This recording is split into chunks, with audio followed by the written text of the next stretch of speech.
नमस्कार, आप देख रहे हैं स्वदेश न्यूज और मैं हूं आपके साथ अभिषेक। बुलेटिन में खबरों का रुख करते हैं और सबसे पहले आपको बताएंगे कोरोना से जुड़ी हुई खबर। मध्य प्रदेश में लगातार ऑक्सीजन सिलेंडर की कालाबाजारी के मामले सामने आ रहे हैं, जिसको लेकर सरकार ने ऑडिट बनाने का भी बात कही है। ऑक्सीजन सिलेंडर की कालाबाजारी को लेकर पूर्व मुख्यमंत्री दिग्विजय सिंह ने ट्वीट कर भोपाल पुलिस पर गंभीर आरोप लगाए हैं। उन्होंने इंडस्ट्रियल एरिया में ऑक्सीजन सिलेंडर ले जाने और लाने वालों के प्रति सिलेंडर 750 रुपए की वसूली करने का आरोप लगाया है। दिग्विजय सिंह ने प्रशासन से इस तरह के मामले में तत्काल कार्रवाई करने की बात कही है, जिसको लेकर चिकित्सा शिक्षा मंत्री विश्वास सारंग ने कहा कि किसी भी प्रकार की कालाबाजारी को बर्दाश्त नहीं किया जाएगा। दिग्विजय सिंह को केवल ट्वीट कर अपनी जिम्मेदारी नहीं निभानी चाहिए। यदि वे रिपोर्ट करते हैं या जानकारी देते हैं तो उस पर भी कार्रवाई करनी चाहिए। देखिए, हम पहले से कहते आए हैं किसी भी तरह की कालाबाजारी को सहन नहीं किया जाएगा। केवल ऑक्सीजन सिलेंडर ही नहीं, बाकी किसी भी वस्तु की कालाबाजारी होगी तो उसको सहन नहीं किया जाएगा।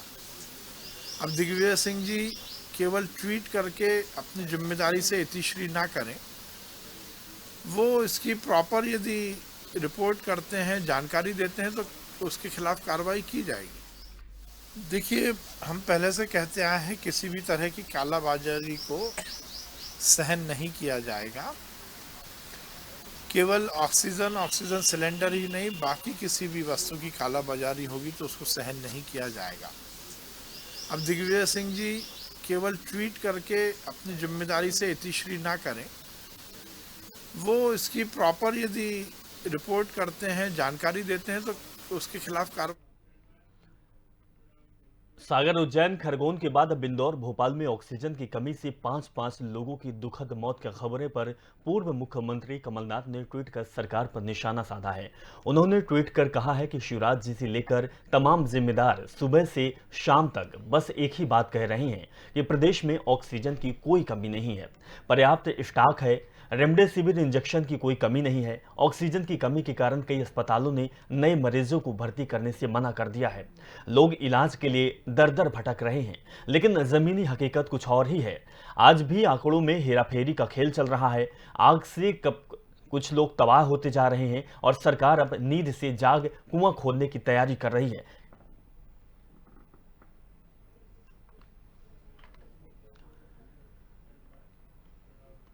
वहीं पूर्व सीएम दिग्विजय सिंह ने ट्वीट कर भोपाल पुलिस पर गंभीर आरोप लगाया है। आरोप लगाते हुए दिग्विजय सिंह ने कहा कि इंडस्ट्रियल एरिया में 4 स्टाफ पुलिस के एक साथ खड़े हैं, जो ऑक्सीजन के जाने वालों के प्रति सिलेंडर 750 रुपए वसूल रहे हैं और रसीद भी नहीं दे रहे। और इसी को देखते हुए पूर्व सीएम ने प्रशासन से इस तरह के मामलों में तत्काल कार्रवाई की मांग की है। रोकने की भी बात दिग्विजय सिंह ने कही है।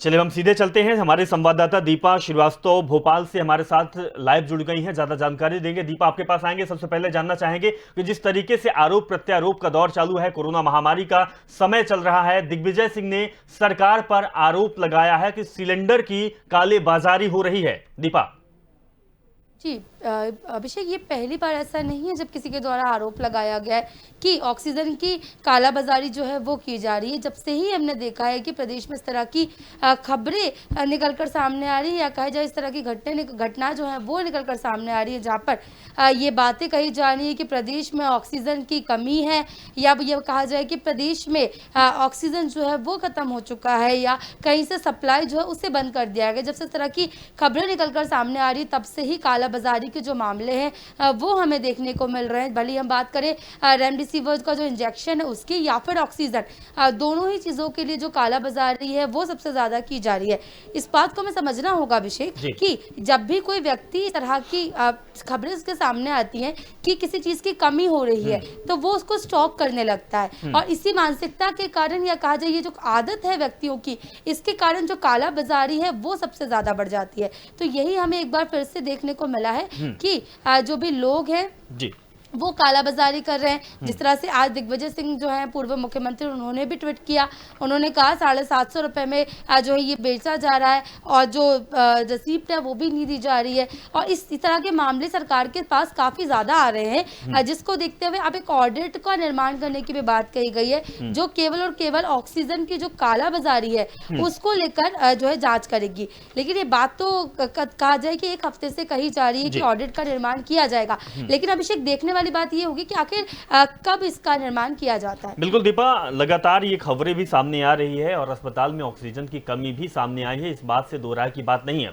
दीपा, अगर बात की जाए उज्जैन का मामला देखें या तो फिर अभी हम बता रहे थे सागर में भी ऐसी मामले हैं जहां पर लगातार लोगों की मौत हो रही है। रीजन सिर्फ ये आ रहा है कि ऑक्सीजन की कमी हो रही है, लेकिन सरकार इस पर पक्ष ले रही है कि सरकार कि अस्पताल में, हॉस्पिटल में लगातार ऑक्सीजन की सप्लाई हो रही है, ऑक्सीजन की कमी नहीं है। लेकिन जो मौतें हो रही है कहीं ना कहीं ऑक्सीजन की कमी से हो रही है, जिस बात को दिग्विजय सिंह उठा रहे हैं।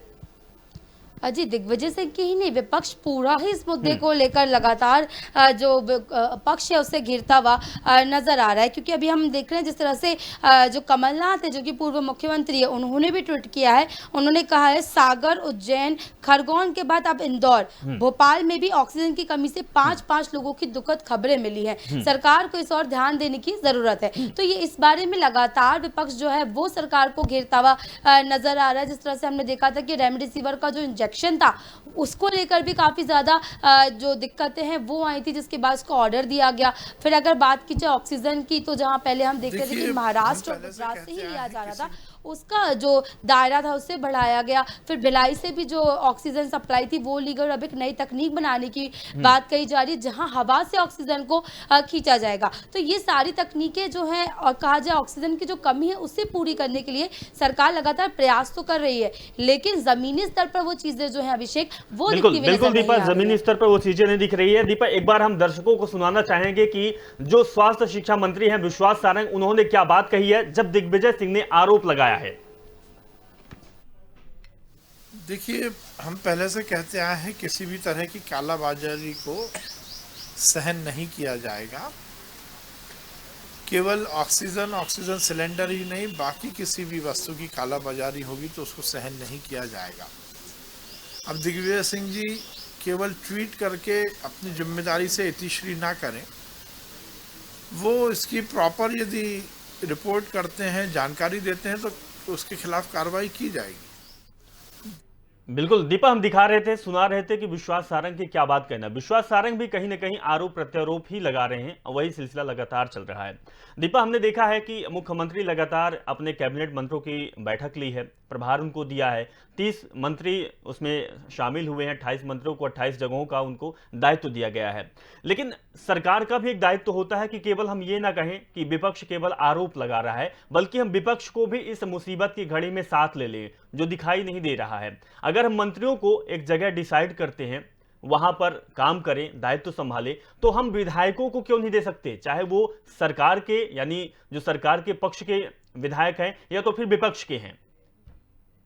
जी अभिषेक, इससे आपकी इस बात पे मैं एक बात को और जोड़ना चाहूँगी कि मुख्यमंत्री ने ये बात हमेशा कही है कि विपक्ष जो है उन्हें भी सड़कों पर आना चाहिए, हमें उनकी भी जन भागीदारी की ज़रूरत है। कई कहा जा सकता है कांग्रेस के जो बड़े नेता हैं उनको ट्विटर के माध्यम से उन्होंने खुद टैग भी किया और ये बात भी कही कि उन्हें भी आगे आना चाहिए और जन भागीदारी निभानी चाहिए। लेकिन वहीं अगर विपक्ष की बात की जाए, जब उनसे इस बारे में सवाल किया जाता है तो उनका साफ तौर पर यही कहना होता है कि सोशल मीडिया पर तो हमें बोला जाता है, लेकिन जब क्राइसिस मैनेजमेंट की बैठक की बात करें, क्योंकि जब क्राइसिस मैनेजमेंट की बैठक होती है तो उसमें सरकार के भी पक्ष के लोग होते हैं और विपक्ष के लोग जो होते हैं उन्हें भी शामिल किया जाता है। उस जो समिति की बात करूं तो उसके अंदर पीसी शर्मा जो है उनका भी नाम है, लेकिन उन्हें समय पर नहीं बुलाया जाता है, उनको जो है दूर रखा जाता है। तो कहा जा सकता है कि ये एक ऐसा समय है जब व्यक्ति को आपात धर्म निभाने की जरूरत है, बजाय इसके कि पक्ष और विपक्ष की भूमिका निभाए। अभी विपक्ष जो है जो गलतियां बता रहा है तो उसे गलत तरह से ना लेते हुए, आरोप ना समझते हुए कुछ त्रुटियां समझनी चाहिए जिन्हें सही करने की जरूरत है और उन सभी पे एक्शन लेना चाहिए। तो यदि सरकार ये करेगी तो हो सकता है कि जो मामले निकलकर सामने आ रहे उन पर रोक लग पाएगी। दीपक, आखिरी सवाल आपसे है, हम लगातार ये देख रहे हैं कि प्रदेश में ऑक्सीजन की कमी है, अस्पतालों में बेड तक नहीं है, जो हम इंजेक्शन की बात कर रहे हैं रेमडेसिविर की, वो भी इंजेक्शन उपलब्ध नहीं हो पा रहा है, बेड नहीं है, ऑक्सीजन नहीं है, बहुत सारे पेशेंट जो गंभीर हैं वो भी अस्पताल में उनका इलाज नहीं चल पा रहा है। ऐसे में सरकार किस तरीके की योजना बना रही है, क्योंकि मीटिंग चल रही है, सरकार ये बात तो कहती नजर आ रही है कि अस्पताल में सारी व्यवस्था है, लेकिन जमीनी हकीकत में देखा जाए और आप हर अस्पताल में जाकर देखती हैं, आप रिपोर्ट वहां से कलेक्ट करती हैं, लेकिन ऐसा कुछ दिखाई नहीं देता है, लोग भटकते हुए दिखाई देते हैं। अभिषेक, एक बात ये कहना गलत होगा कि प्रदेश में व्यवस्थाएं नहीं है। ऑक्सीजन की पूरी जो सप्लाई थी, जितनी सप्लाई थी उससे ज़्यादा सप्लाई जो है वो प्रदेश भर में की जा रही है। कई जगहों पे हमने देखा था कि वेस्टेज बहुत ज़्यादा हो रहा था, उसे रोकने का प्रयास सरकार के द्वारा किया गया। रेमडेसिविर का जो इंजेक्शन था उसे रामबाण माना जाता है, क्योंकि 2020 में कई ऐसे मरीज थे जिनकी का स्वास्थ्य जो या कहा जाए कोरोना की जंग जो है उन्होंने इस इंजेक्शन के भरोसे जीती है। तो ऐसे में लोगों को लगता है, जनों को लगता है मरीजों के कि यदि ये इंजेक्शन नहीं मिलेगा तो हमारा जो मरीज है वो और ज्यादा उसकी स्थिति खराब हो जाएगी या बदहाल स्थिति जो है वो हो जाएगी। लेकिन ये चीजें नहीं है। अगर रेमडेसिविर की मैं बात करूं तो अब सरकार ने ये बात कह दी है कि यदि 5000 से नीचे ऑक्सीजन जाती है तभी ये इंजेक्शन जो है वो लगाया जाएगा, इसके पहले वो इंजेक्शन नहीं लगाया जाएगा। सभी अस्पतालों में, मेडिकल कॉलेजेस में, सभी जगहों पर इंजेक्शन जो है वो प्रोवाइड करा दिए गए हैं। एक कहा जाए कि समिति का गठन किया गया है, यदि किसी भी व्यक्ति को जरूरत है तो वो उस नंबर पे जो हेल्पलाइन नंबर दिया गया है उन सभी नंबर्स पे कांटेक्ट करके अपने हॉस्पिटल में इंजेक्शन को मंगवा सकते हैं। बिल्कुल, अब तो हम ये ऑक्सीजन की दीपक कह बात की सकते हैं जाए कि पहले अनियमितताएं देखी जा रही थी, लेकिन अब सरकार सजग है और अब कहीं न कहीं इन परेशानियों को सुधारने के लिए लगातार कोशिश कर रही है। दीपक, हमारे साथ जुड़ने के लिए और तमाम जानकारी साझा करने के लिए बहुत बहुत शुक्रिया आपका। तो मध्य प्रदेश की हम खबर दिखा रहे थे और लगातार यहां लोगों के द्वारा और विपक्ष द्वारा कहा जा रहा है कि ऑक्सीजन नहीं मिल पा रहा, इंजेक्शन की कमी आ रही है, बेड नहीं है, लेकिन सरकार अपनी ओर से लगी हुई है और ज्यादा से ज्यादा चीजें मुहैया कराने के लिए सरकार सक्रिय है।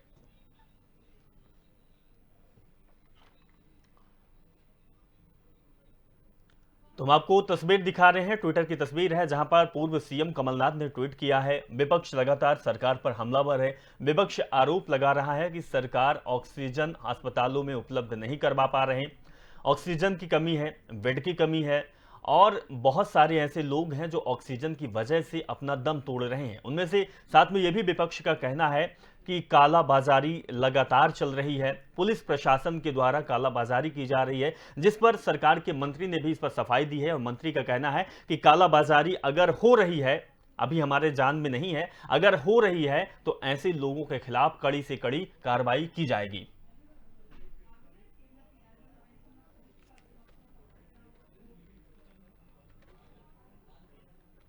हमारे साथ दुर्गेश केशवानी जी जुड़े हुए हैं, बीजेपी प्रवक्ता हैं, और अब्बास जी भी हैं जो कांग्रेस के नेता हैं, प्रवक्ता हैं। आप दोनों मेहमानों का हमारे कार्यक्रम में बहुत बहुत स्वागत है। दुर्गेश जी, सबसे पहले हम आपके पास आएंगे क्योंकि हम लगातार ये खबरें दिखा रहे हैं कि विपक्ष जो है वो हमलावर है सरकार के ऊपर। दिग्विजय सिंह का ट्वीट आया, कमलनाथ का ट्वीट आया, उन दोनों का कहना है कि ऑक्सीजन सिलेंडर की कालाबाजारी हो रही है।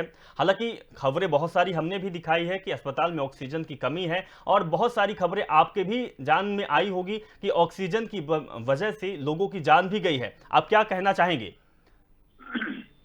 अभिषेक जी, कोरोना ने पूरे विश्व में आपदा के रूप में अपनी उपस्थिति दर्ज कराई है और जब हमारी सरकार पहले जब बनी हमारी मार्च में, तो मुख्यमंत्री श्री शिवराज सिंह चौहान जी ने फर्स्ट आवर्स की जो फर्स्ट बैठक थी वो कोरोना के लिए थी जी। मुख्यमंत्री संवेदनशील मुख्यमंत्री हैं और निश्चित रूप से आप देखेंगे चाहे मध्य प्रदेश में 1 लाख तक बेडों को बढ़ाने की बात की जाए, चाहे मुफ्त इलाज के लिए भी हम अनेक प्रयास कर रहे हैं कि कैसे भी करके प्रदेश की 7.5 करोड़ जनता को राहत देने की बात है और सरकार काम कर रही है। हाई लेवल की मीटिंग चल रही है और मुझे लगता है कि जो एक जन जागरूकता अभियान होना चाहिए उसके लिए भी मुख्यमंत्री सजग, मेरा मास्क मेरी सुरक्षा अभियान के रूप में, चाहे सायरन बजाने के रूप में हमने अनेक प्रयास किए और निश्चित रूप से पूरे प्रदेश को और जनता की सहभागिता भी इसमें मिल रही है। और मेरा आपके चैनल के माध्यम से भी स्वदेश कई समय से इस बात को भी मांग को उठाता है, मास्क को लेकर जो अभियान स्वदेश चला रहा है उसको भी मैं साधुवाद देना चाहता हूं और साथ ही जो स्वदेश के दर्शक हैं, जो प्रदेश की जनता है देख रही है, उनसे भी मैं आग्रह करना चाहता हूं कि मास्क अवश्य पहने, 2 गज दूरी है जरूरी, उसको हमें अपने मेंटेन करके चलना है और जब तक ये कोरोना समाप्त नहीं होता है तो हमें मास्क हमेशा अपने को वेयर कर रहे हैं। बिल्कुल दुर्गेश जी, जी अपनी बात रखें। अभिषेक जी, सरकार अपना कार्य कर रही है। जैसा आप ऑक्सीजन के बारे में बता रहे हैं, जी। कल भी माननीय कलेक्टर साहब ने भोपाल की आप अगर बात करेंगे तो उन्होंने स्पष्ट कर दिया था कि कहीं पे भी हम ऑक्सीजन की कमी होने नहीं देंगे। चाहे मध्य प्रदेश की बात हो, मुख्यमंत्री जी स्वयं मॉनिटरिंग कर रहे हैं। सभी प्रशासनिक अधिकारी इस कोरोना को कैसे भी करके निपटा जाए उसके सभी प्रयास किए जा रहे हैं। बिल्कुल दुर्गेश जी, ये बहुत बड़ी बात है कि आपने बात कही कि लोगों से कमल अपील की है कि मास्क लगाएं। और सरकार, हालांकि कुछ दिन पहले की बात की जाए तो अनियमितताएं देखने को मिल रही थी, लेकिन हाँ, सीएम शिवराज सिंह अब थोड़ा सा सक्रिय नजर आ रहे हैं और ऑक्सीजन की कमी को पूर्ति कर रहे हैं। अब्बास जी, आपके पास आएंगे।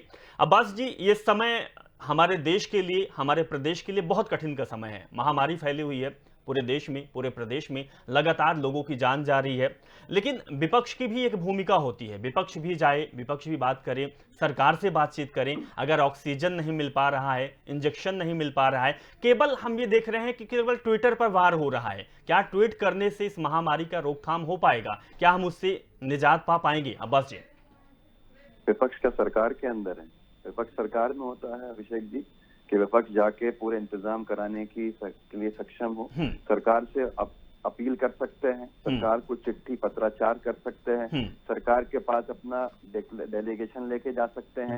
लेकिन ये सरकार जिसकी प्राथमिकता दमोह चुनाव हो, जिसकी प्राथमिकता मंत्रीगण, मुख्यमंत्री महोदय पश्चिम बंगाल में पाए जा रहे हो, मध्य प्रदेश के यहाँ तमाशा बन गया हो, ये निरंतर कहा जा रहा हो कि साहब कोई ऑक्सीजन की कमी नहीं होने देंगे, जबकि ऑक्सीजन की कमी हो गई। विपक्ष क्या कर रहा है बताता हूँ आपको।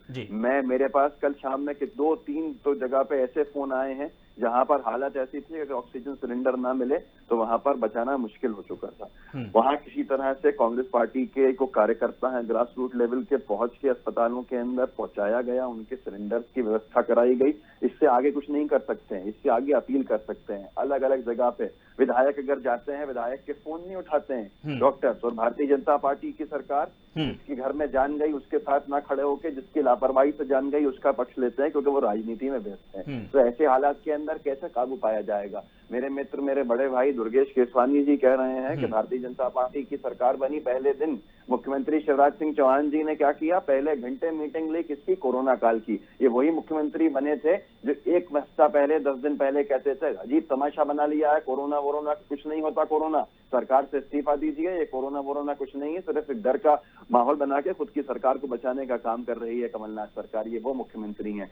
फरवरी के अंदर पहले हफ्ते में कमलनाथ जी ने पिछले साल मीटिंग लेना शुरू कर दी थी कोविड काल के आने से पहले, लेकिन ये लोग तो कोरोना को डरोना कह रहे थे। ये वो लोग हैं, तो इनसे क्या उम्मीदें हैं, इनसे क्या अपेक्षा की जा सकती है? आज मध्य प्रदेश में हर चीज की दिक्कत है, हर चीज की किल्लत है ना। मध्य प्रदेश में बेड्स हैं, आपको जान के हैरानी होगी, भोपाल राजधानी है, सबसे बड़ा अस्पताल। कल मैं एक पेशेंट को वहां पहुंचाने के लिए अपने साथ में लोगों को भेजा। उन्होंने कहा कि हमारी क्षमता जो है 900 बेड्स की है और हमारे यहाँ पर 1300 पेशेंट पहले से आ चुके हैं, नहीं ले सकते। ये हालात हैं आज मध्य प्रदेश के, जिसके लिए जिम्मेदार सिर्फ और सिर्फ शिवराज सरकार है। ये कह के बच जाएंगे क्या कि ये आपदा है, आपदा थी, आपने उसको और बर्बाद कर लिया। 1 साल में क्या किया? कुछ नहीं किया। इसके बाद कहते हैं विपक्ष राजनीति कर रहा है। विपक्ष का काम है राजनीति करके जनता को उनका अधिकार दिलाना, तो राजनीति करेंगे जनता के अधिकार दिलाने के लिए। दुर्गेश जी, अब इस बात का जवाब दीजिए। विपक्ष के द्वारा लगातार ये कहा जा रहा है कि अगर हम बात को उठा भी रहे हैं, सामने भी लाया जा रहा है हमारे द्वारा, तो हम पक्ष जो है, सरकार जो है, हमारी बात को दबा देती है। यहां तक कि हमारे नेताओं के हम बहुत सारे मामले देखें। अभी ताजा मामला जेपी हॉस्पिटल का आया, पीसी शर्मा वहां पर गए, उनके ऊपर एफआईआर दर्ज हुआ। इस तरीके का विपक्ष का कहना है। देखिए अभिषेक जी, मुझे लगता है कि जब जनता विपक्ष विरोध नाम का हथियार कभी जिस पार्टी को देती है, विपक्ष में बैठने का जो आशीर्वाद देती है, उसको अगर कोई दुरुपयोग कर रहा है तो कांग्रेस के लोग दुरुपयोग कर रहे हैं। कांग्रेस के प्रवक्ता साथी बता रहे हैं कि अब्बास भाई बड़े सिंसियर प्रवक्ता हैं और सही बातों को रखने की वो बात कोशिश करते हैं, पर मुझे लगता है कि पार्टी धर्म के आगे वो भी कहीं मजबूर और लाचार नजर आ जाते हैं। जैसे कमलनाथ सरकार ने 15 महीने सिर्फ ट्विटर पे सरकार चलाई, अब भी आप देखेंगे जब विपक्ष में हैं अभिषेक जी, तो ये ट्विटर करके ही तीसरी करना चाहते हैं। अरे कांग्रेस के लोगों का आप हो कहाँ जनता के बीच में जाके? कभी आपने उनके दुख की, कभी दर्द की, कभी उनकी तकलीफ की बातें किए? नहीं किए। आप सिर्फ और सिर्फ राजनीति, जैसे अब्बास भाई स्वीकार कर रहे हैं अभी कि हम सिर्फ राजनीति ही करते हैं, तो लाशों पे राजनीति करना बंद करो। आज आज आज ये समय संकट का समय है, आपदा का समय है, विपदा का समय है। उस समय सबको एक होकर जनता के हित के कार्य करना चाहती है। आपको देश की और प्रदेश की जनता माफ करने वाली नहीं है अगर आपका यही एटीट्यूड रहा। आप हैं कहाँ, न कोई आपने कभी जन जागरण अभियान चलाया। आप मेरे अभी मित्र बता रहे हैं कि हमारे ग्रास रूट के कार्यकर्ता, अरे जो इस समय पे फ्रंट वॉरियर्स बने हुए फ्रंट लाइन वर्कर्स हैं, उनको हतोत्साहित, उनको आप हॉस्पिटल में जेपी हॉस्पिटल की जो बात कर रहे हैं आप अभिषेक जी, वहां जाके देखिए उन्होंने कैसे दुराचार, कैसा व्यवहार एक डॉक्टर के साथ किया है। इस समय डॉक्टर भगवान के रूप में वो सभी पेशेंट्स को देख रहा है, सभी का इलाज कर रहा है, अपने परिवार की चिंता न करते हुए वो उन पेशेंट्स की उनकी व्यवस्था में लगा हुआ है, और आप उनको हतोत्साहित करने का काम कर रहे हैं। शर्म आनी चाहिए कांग्रेस को और कांग्रेस के नेताओं को अगर ये काम कर रहे हैं। मुझे लगता है अभिषेक जी कि इस समय तो सबको साथ मिलकर जनता के हितों की बात करनी चाहिए। कहाँ हैं कांग्रेस के लोग आज, ये बताइए आप मुझे, कहाँ वो जाके बातें कर रहे हैं? सिर्फ बातें करके ट्विटर पे अपनी बातें रख के फेसबुक पे करने से काम नहीं चलेगा। जनता के हित में दुर्गेश जी बहुत अच्छी बात है जिस तरीके की अगर आप बात कह रहे हैं साथ रहने की और इस कोरोना महामारी में साथ चलने की, तो अगर हकीकत में पक्ष विपक्ष और देश के हर लोग, हर राजनीतिक दल साथ होते हैं तो हम भी इसके साथ हैं और हम इस चाहते हैं कि सभी राजनीतिक दल एक साथ हो जाएं। स्वदेश न्यूज की अपील भी है कि आप सभी पक्ष विपक्ष एक साथ खड़े हो जाएं क्योंकि कोरोना का महामारी चल रहा है। दुर्गेश जी, अब्बास जी के पास आएंगे। दुर्गेश जी एक सवाल यह है, अब्बास जी ने भी बात उठाई है। दुर्गेश जी, दमोह में चुनाव चल रहा है, वहां भी सैकड़ों की तादाद में कोरोना पॉजिटिव लोग आ रहे हैं। लोगों के आंकड़े भी वहां मरने की भी बढ़ रहे हैं, कहीं 2, कहीं 4, कहीं 8, कहीं 10 लोग। लेकिन सरकार एक तरफ तो लॉकडाउन कर रही है, पुलिस प्रशासन के द्वारा डंडे बरसा रही लोगों के ऊपर। दूसरी तरफ दमोह की बात करें, दमोह में खुद आपकी पार्टी के लोग कहते हैं कि आप सब घर से बाहर निकलो। एक तरफ लोगों को कैद किया जाता है, दूसरी तरफ कहा जाता है आप लोग बाहर निकलें और बीजेपी को जिताएं। ये कहां तक सही है दुर्गेश जी, आपसे जानने की? देखिए अभिषेक जी, चुनाव आयोग ने जब चुनाव घोषित किए तो निश्चित रूप से उन्होंने जो कोविड की गाइडलाइन है उसको फॉलो करते हुए सभी बातें की जा रही, क्योंकि जब तक इस कोरोना का कोई इलाज नहीं आता, हमें इसी के साथ इसी को अपने डेली लाइफ में रहते हुए इन चीजों को हमें आगे बढ़ना होगा। क्या दुर्गेश जी क्या कोरोना गाइडलाइन का पालन उस चुनाव सभा में किया जाता है? अब्बास जी आपसे भी यही सवाल है क्योंकि आपके द्वारा भी यही किया जाता है। दुर्गेश जी पहले आप जवाब दीजिए, इसके बाद अब्बास जी आप। देखिए हमारे भारतीय जनता पार्टी में तो निश्चित रूप से इसको किया जाता है, सभी हमारे। ठीक है अब्बास जी आप जवाब दीजिए। दुर्गेश जी का कहना है कि हम गाइडलाइन का पालन करते हैं दमोह में, हालांकि हम भी खबर दिखाते हैं और हमें ऐसा कुछ दिखाई नहीं देता। अब्बास जी क्या आपको दिखाई देता है? हालांकि कमलनाथ की भी सभाएं होती है, वहां भी कुछ ऐसे ही रहता है, वहां भी हजारों और लाखों की तादाद में लोग रहते हैं। ना तो सोशल डिस्टेंसिंग का मायने रखता है, ना तो वहां पर कोई मास्क लगा के रखता है, क्योंकि वहां पर चुनाव होता है और जीतना होता है। अब्बास जी, वो गाइडलाइंस का पालन कर रहे हैं। यहाँ तक कि पश्चिम बंगाल में जाते हैं रोजाना मुख्यमंत्री और वहां पर भीड़ के अंदर हाथ मिलाकर जो तस्वीरें हम सब चैनल्स पे देखते हैं, आपने भी दिखाई है। यहाँ भोपाल आ जाते हैं, क्या पता इसी से भोपाल के अंदर इतना कोरोना संक्रमण बढ़ गया कि हालात इतने बेकाबू हो गए। हमारी बात करते हैं तो जो नियम सरकार बनाएगी उसके ऊपर चलना हर इंसान को अनुमति देता है। सरकार से हमने अपील भी करी, आप मत कीजिए, हम भी नहीं करेंगे। तो हम तो एक काम करते हैं, अगर हिसाब से करना है तो सरकार जो काम कर रही है सत्ता है वो करता रहे, हम अपना पर्चा ही वापस ले लें, वहां पर हम चुनाव लड़े ही नहीं। अगर ये बार बार नियमों को इस तरह से बनाएंगे, गृह मंत्रालय इनका नियम ऐसा रखेगा कोरोना गाइडलाइंस का, आप कहते हैं चुनाव आयोग के हाथ में, तो चुनाव आयोग से सवाल पूछने चाहिए ये सारे के सारे। लेकिन भारतीय जनता पार्टी सरकार के मुख्यमंत्री वहां क्यों रहते हैं? उनका काम वहां पर है या यहाँ पर है? हमारे पास तो कोई जिम्मेदारी संवैधानिक नहीं है अभिषेक जी। वहां पर स्वास्थ्य मंत्री कैसे गए प्रचार प्रसार करने के लिए? स्वास्थ्य मंत्री की एक प्रेस वार्ता क्यों नहीं हुई? अब्बास जी, कहीं न कहीं लापरवाही केवल सरकार के द्वारा नहीं, विपक्ष के द्वारा भी उतनी की जाती है। अगर विपक्ष इस बात को मीडिया में और लोगों के सामने कहता है कि सरकार इस तरीके की लापरवाही कर रही है, तो फिर विपक्ष को भी नहीं करना चाहिए। हालांकि हम स्वदेश न्यूज आपसे यही अपील करता है सभी राजनीतिक दलों से कि आप लोग इस कोरोना महामारी में साथ हो, हाथ से हाथ मिलाकर इस लड़ाई को आगे चलें, इससे जीत हासिल करें।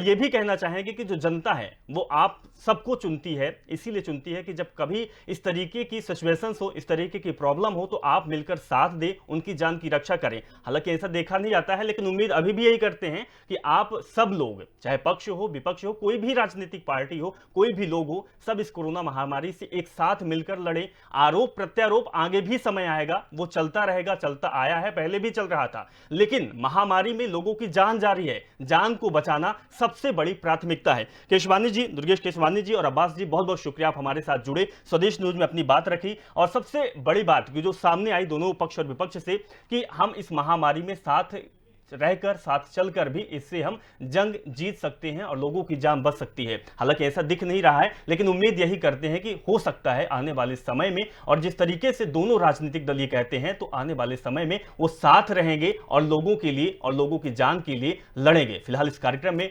इतना ही। आप देखते रहिए स्वदेश न्यूज। नमस्कार।